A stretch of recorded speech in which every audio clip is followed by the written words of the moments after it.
Hi everybody! Hello! Thank you very much for watching this video. Today is something super exciting. We will be doing the square of Soltinho, but in the close embrace. In the close embrace! One square, look.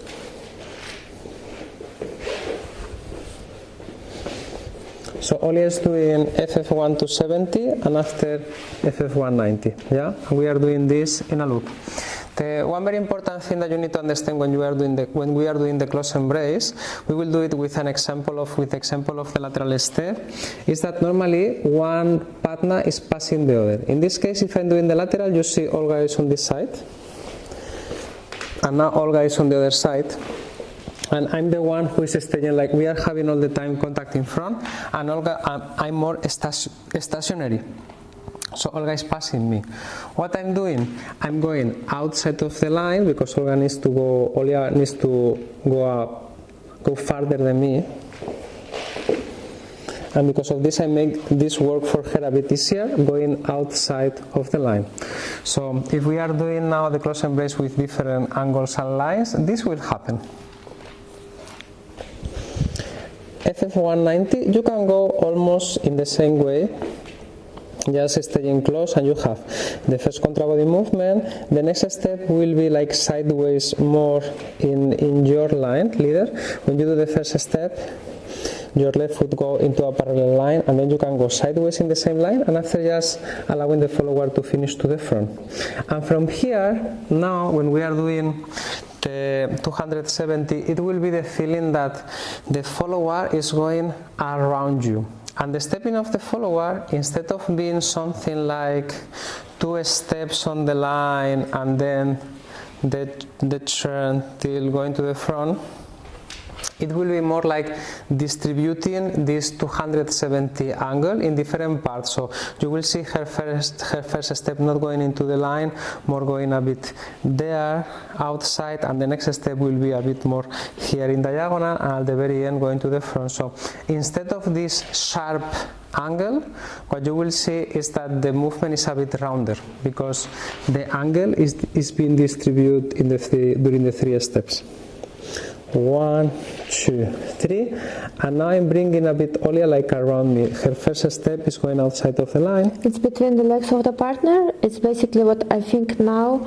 It's keeping the contact in front, and I just do the step and I'm following the rotation of my partner. From here, I'm rotating my upper body more and more to the left. I will take my foot from the way of the follower, and after set my foot in front between the both feet of the follower. Here is important that I continue rotating the body, but I don't go with the foot to the front. If I will fall to the front, I will take the space from her stepping. So I need to continue rotating and set the foot in front. And here, continue rotating inside of my left foot, and at the very end going backwards and making the follower transferring the weight to the front. From here I could repeat again FF-1-90.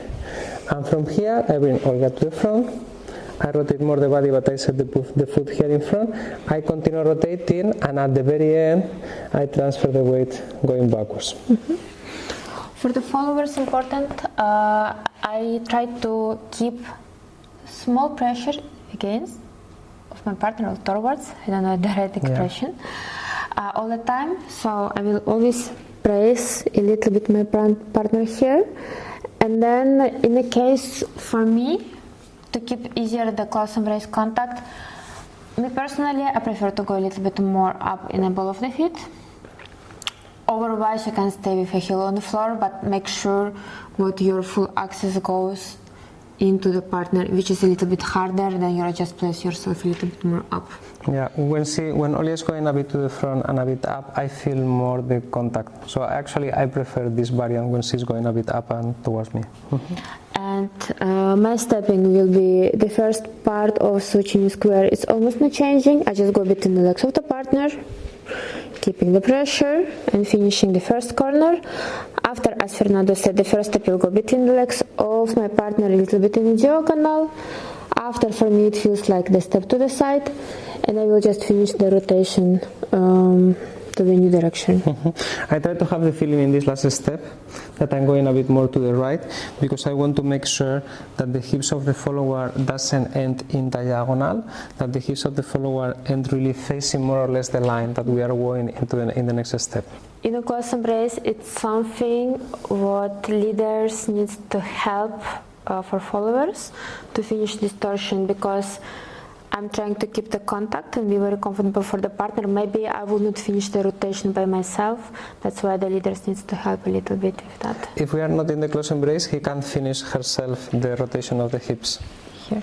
But if we are very close, she only can finish if I allow her to finish, because I'm the one rotating her body. Okay. Thank you very much for watching this video, and in the next one with head movements. Ciao, ciao. Ciao, ciao.